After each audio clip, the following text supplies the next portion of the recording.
Assalamualaikum warahmatullahi wabarakatuh. Kami di sini akan menjelaskan tentang kerajaan Samudra Pasai.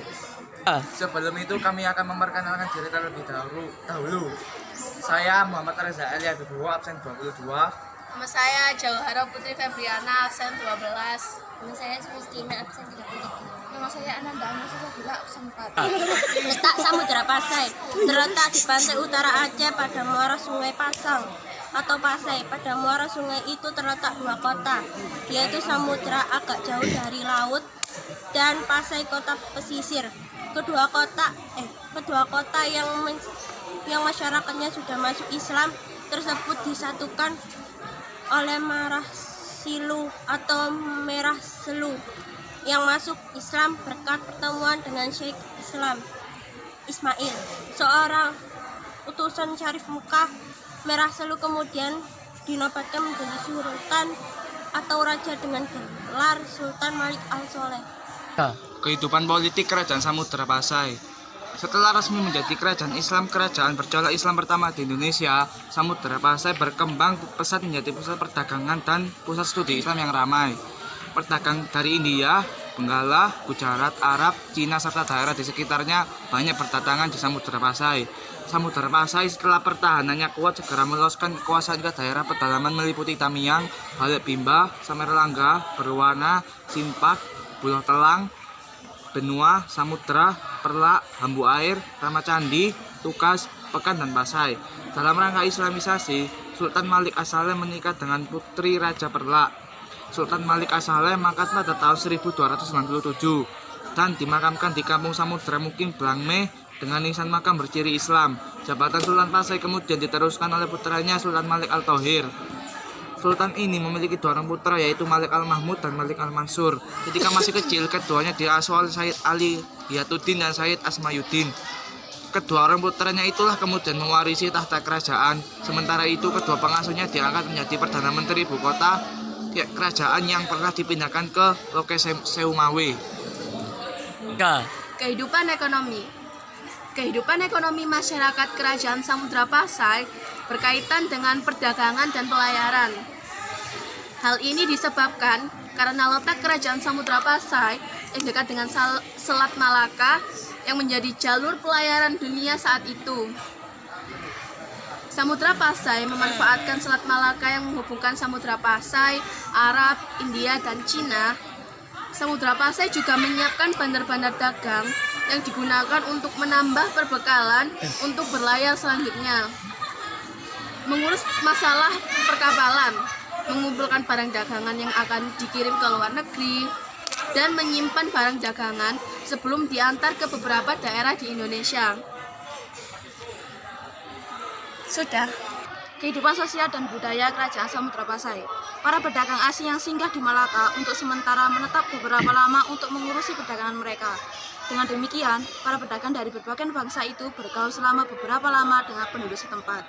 Kesempatan itu digunakan oleh pedagang Islam dari Gujarat, Persia, Arab, dan untuk menyebarkan agama Islam. Dengan demikian, kehidupan sosial masyarakat dapat lebih maju. Di bidang perdagangan dan pelayaran juga bertambah maju. Kerajaan Samudra Pasai sangat dipengaruhi oleh Islam. Hal itu terbukti terjadinya perubahan aliran Syiah menjadi aliran Syafi'i di Samudra Pasai. Ternyata mengikuti perubahan di Mesir.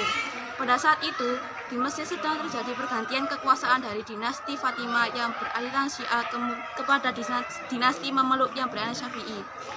Aliran Syafi'i dalam perkembangannya dipaksa menyesuaikan dengan adat istiadat setempat, sehingga kehidupan sosial masyarakatnya merupakan campuran Islam dengan adat istiadat setempat. Kerajaan Samudra Pasai. Yang pertama, Makam Sultan Malikus Saleh.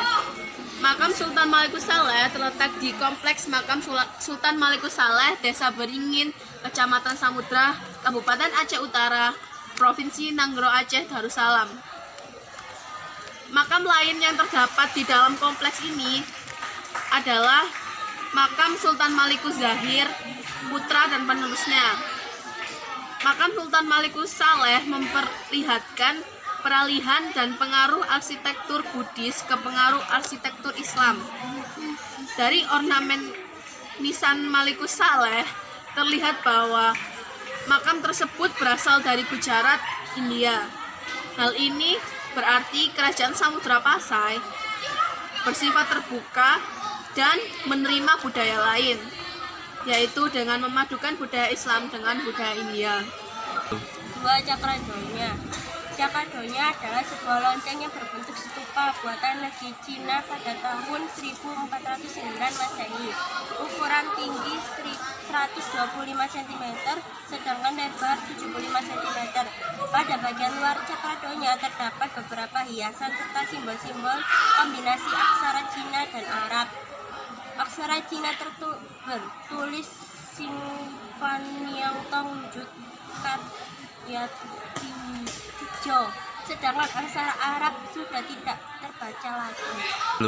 Yang ketiga, stempel kerajaan. Stempel ini diduga milik Sultan Muhammad Malikul Zahir yang merupakan sultan kedua kerajaan Samudra Pasai.